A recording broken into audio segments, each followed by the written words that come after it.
Okay, so this video is going over some of the sources of bias. So if you remember from our last video that we looked at on sampling techniques, one of the characteristics of a good sample is that it's unbiased.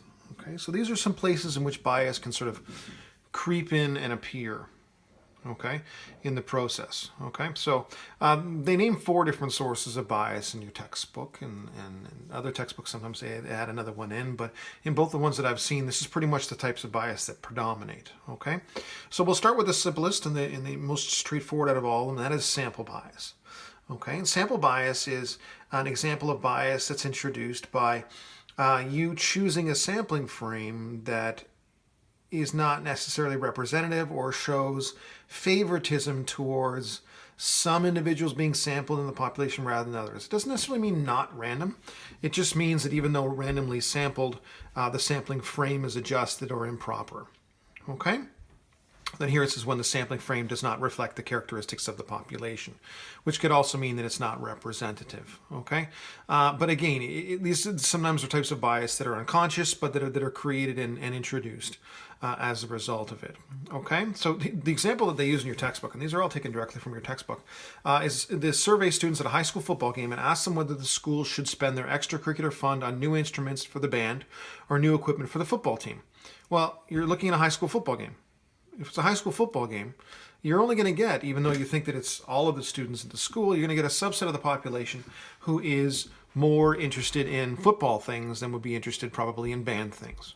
And you may even get parents and other people who aren't students responding to the use of these funds, and they could be people who are parents of the football players, for example. And of course, they would want the money to go towards the football team rather than the band, okay? Or maybe vice versa, I don't know. But anyway, the whole point of all this is that there's a source of sampling bias when you sample things.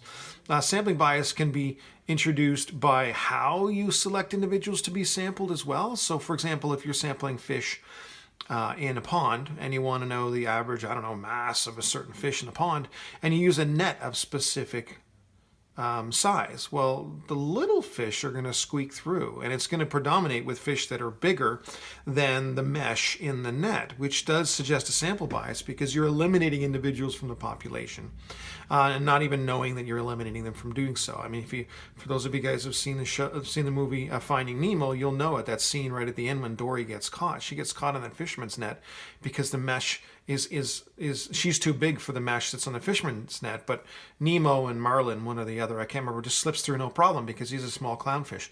And that's the idea, okay? And that, of course, doesn't mean that that's the case, but it does mean that the sampling frame that you're using is adjusted by the technique by which you're using to select individuals. It's still selecting individuals, it's just preferring the selection of, in that case, larger individuals rather than smaller individuals, okay? And you could do the same thing with parents versus students. Students will be playing the football games, parents will be watching, right? So that may also be a situation where you're selecting for parents and their opinions rather than the opinions of students, or as many students as you could. Okay, that being the case.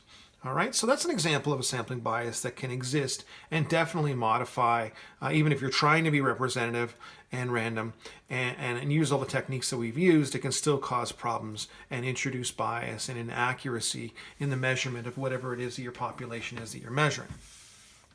There's 2 types of biases, non-response and response bias, I want to do last, although this is how they appear in the textbook, so that's why I have them in this order. The second one I want to talk about is measurement bias. Okay, and that's when the data collection method isn't being implemented properly. And then, of course, can be done in a bunch of different ways. The most obvious way is if you measure incorrectly. Okay, sometimes I use tape measures specifically for this data management class. And those tape measures that I use are sewing tape measures, so they're flexible and they're 150 centimeters long. But the technique that you use to sample people, for example, for their heights or for the number of stride lengths or the actual measurement devices themselves are flawed. Some of the tape measures, the first 5 centimeters have been ripped off by students who are misbehaving. And as a result of that, their measurement tool is actually flawed. You could have an example of a balance or a scale that's flawed, okay, or a counting technique that you're using to estimate the number of individuals in a specific area or in a photograph or something. And of course, it's inaccurate in that respect as well. So there's all kinds of ways in which you could have flaws that are associated with the direct measurement process. That's an obvious measurement bias. where certain measurements have a preference over other measurements. But there's other types of measurement bias too. These are usually more derived from surveys or asking and answering questions and things like that. So they tend to be a little bit more descriptive. But when we did our survey, we had quite a few questions that had measurement bias in them. Okay, and we kind of tend to lump them into these two categories. Okay, these are leading questions and loaded questions. Now, leading questions could be something as simple as a multiple choice question. When you ask a multiple choice question and you only give 5 different responses, what if the person has another response? Even if you try to correct that a little bit by putting an other category for students so that you can kind of eliminate a little bit of the measurement bias, that other category does suggest that what you write down is less important than the 5 preferred responses that are there.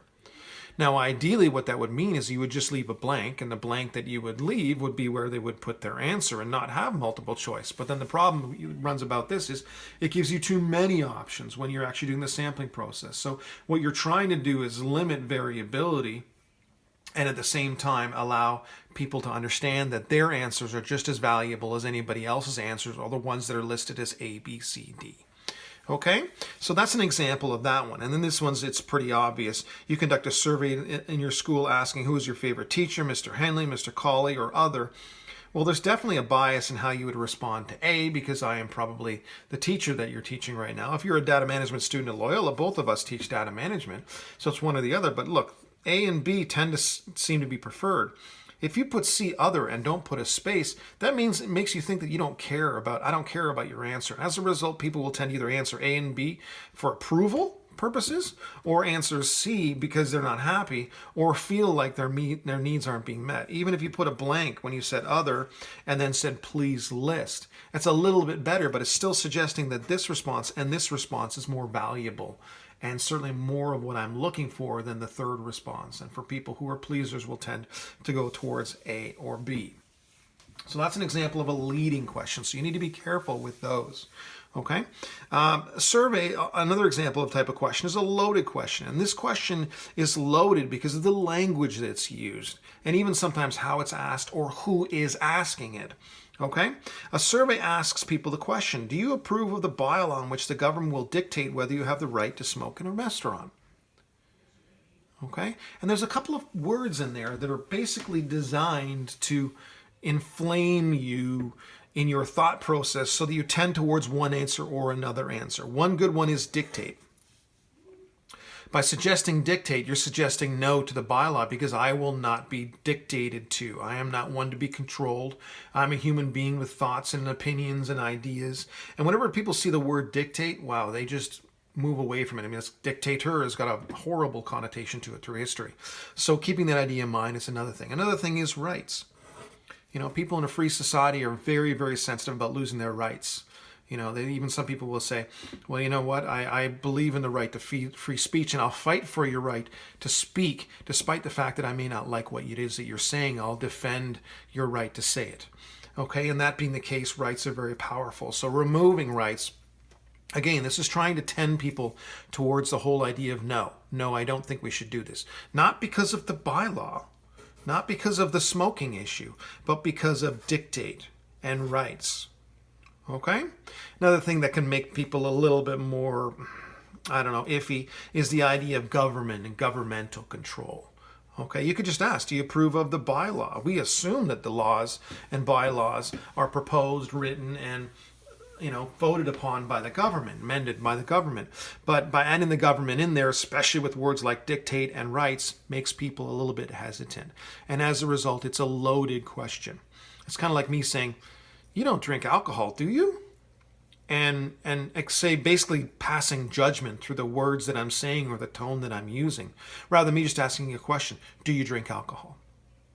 The last way in which we can't really center around any of these has to do with the fact that if a survey is anonymous or not anonymous. If a survey is anonymous, then people feel a little bit more freedom to answer more freely. If I was asking you a question about consuming alcohol or consuming marijuana or something that would make, or cheating on a test or something like that, and you thought I was going to see it, you'd be less likely to be truthful. Whereas if it was another student, you would be more truthful. So sometimes even the loading of the question can come from the individual who's asking the question or gathering the data on the survey. So you have to be sensitive to that. Okay. The last two types of responses bias have to do with the actual responses, not the measuring process, not the sampling. So sampling, we design the survey measurement, and then we move to the responses.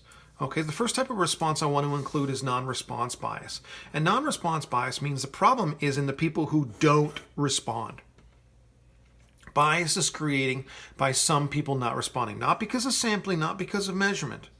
Okay, but because those individuals who are not heard in the population. And the example that's used in the book is a beautiful example. You conduct a survey on environmental issues in your cafeteria. The survey will be conducted with a systematic sample such that every fifth person in the cafeteria is surveyed.